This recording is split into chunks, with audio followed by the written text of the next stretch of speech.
Kasila masjida irraa eegani wardiyyaa masjidaa gootanii abbaa gurruutii fi abbaa Huseen goone bar masjida nama silaa diin irraa eegantu diin qaqqabatee deeman jaahila wallaalaa caalaa isaan santu gartee ammallee fokkatoodha diin keessatti.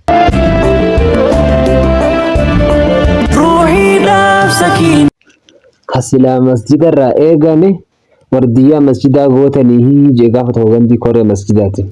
Masjida jaaratanii irraa banii ganda keenyatti jaaranii irraa banii wardiyyaa goone jedhanii maanguddichi tokko wardiyyaa godhanii beekta. Gandii isa wardiyyaa eenyufaa gootan jedhanii abbaa gurruutii fi abbaa Huseen goone bar masjida jedhanii abbaa Huseen sarara rahmataa godhuuf iddoo jira abbaan gurruu sanni jira. Abbaa gurruu wardiyyaa gootanii jedhaniin jedhanii koree jaanii beekadhuba. Duba abbaan gurruu kasila masjida irraa eeganii akkamitti masjidatti koree masjidaa gootan isin jennu manni.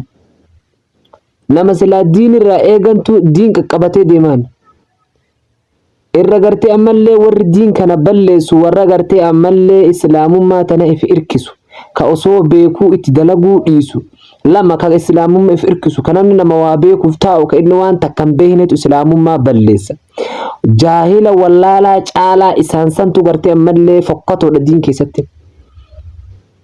وعالم بعلمه لم يعمل معذب قبل عباد وثنا جشائر عربة نمني علمي ستندلينه ورتها أبوتا قبرو دور إساتو كتاتا مجي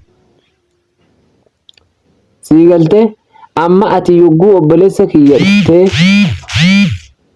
سيقلته يقو رفته نما قرتي أما اللي وابي كتاتي موزيكا واللي قرتي أما اللي دلدو مانجي چرمه أما ونتو واللي امتغانا شدان جد يا أخوان قرنوا لقيا رسول ربي صلوات ربي سلام عليه أكونت وليت هاتنتهمه مو ورقرتي أما اللي ولينا هلال جسن يو ورا سنتات اللي خبر قبل صدور رقاده فتة نو أمن سيفتي أكسر قرتي أما اللي حرام سنكاتي دلقوا قبضان جبر رقاده فتة رقان جرتوهم جرتوان تاتي ليكونن أقوام يستحلون الحرى والحرير والخمر والمعازف. ما معنى المعازف يا أخي؟ ما معنى المعازف؟ معازف يجيشون ما يجيشون خبر مقتنع عند الله أن تقولوا ما لا تفعلون تأمرون الناس بالبر وتنسون أنفسكم أفلا تعقلون أفلا تعقلون يا رب سبحانه وتعالى كم تأكسن دلت سمرة بريد دين يقول سربا وسربت نو سربتر ده الناس جرتا بر ده الناس جرتا إنا لله وإنا إليه راجعون.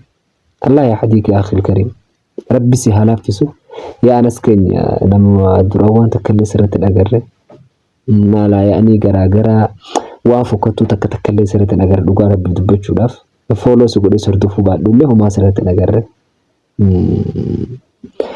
أما سيسيرجون كيكون باي جرانا نياتا يسوان تنسر رحمة الله شفته والسلام عليكم ورحمة الله.